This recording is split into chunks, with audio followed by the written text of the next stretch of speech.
Kerala story 2 Caesar വിദ്വേഷ പ്രചരണമെന്ന് വിമർശനം. രാജ്യത്തെ ഏറെ ചർച്ച ചെയ്യപ്പെട്ട വിവാദ ചിത്രം ദി കേരള സ്റ്റോറിക്ക് രണ്ടാം ഭാഗം വരുന്നു. The Kerala story 2 goes beyond എന്ന് പേരിട്ടിരിക്കുന്ന ചിത്രത്തിന്റെ ടീസർ പുറത്തിറങ്ങി. രാജ്യത്തിന്റെ വിവിധ ഭാഗങ്ങളിൽ ഇന്നും നടന്നുവരുന്ന മതപരിവർത്തനവും അതിൽ വീണുപോകുന്ന പെൺജീവിതങ്ങളുമാണ് ചിത്രം തുറന്നു കാട്ടുന്നതെന്ന് ടീസറിൽ നിന്ന് വ്യക്തം. ഇനി സഹിക്കില്ല, ഞങ്ങൾ പോരാടും എന്ന സന്ദേശമാണ് ടീസർ പങ്കുവയ്ക്കുന്നത്.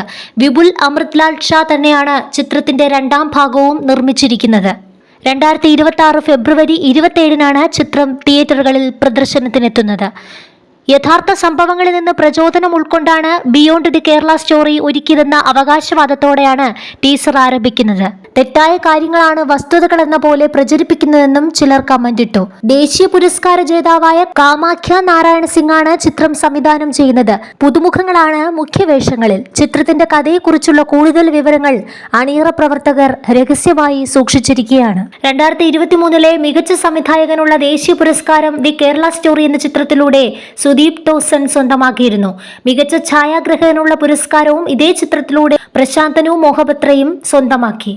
എന്നാൽ പുരസ്കാര നേട്ടവും വലിയ വിമർശനങ്ങൾക്കാണ് വഴിവെച്ചത്.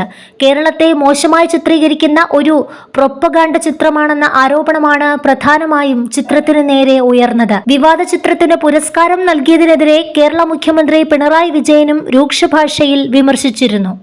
കേരളത്തെ അപകീർത്തിപ്പെടുത്താനും വർഗീയത പടർത്താനും നുണകളാൽ പടുത്ത ഒരു സിനിമയ്ക്ക് പുരസ്കാരങ്ങൾ സമ്മാനിച്ചതിലൂടെ മതസാഹോദര്യത്തിനും ദേശീയോദ്ഗ്രഥനത്തിനുമായി നിലകൊണ്ട ഇന്ത്യൻ സിനിമയുടെ ശ്രേഷ്ഠ പാരമ്പര്യത്തെ അവാർഡ് ജൂറി അവഹേളിച്ചിരിക്കുകയാണെന്നായിരുന്നു മുഖ്യമന്ത്രി പിണറായി വിജയന്റെ അന്നത്തെ പ്രതികരണം.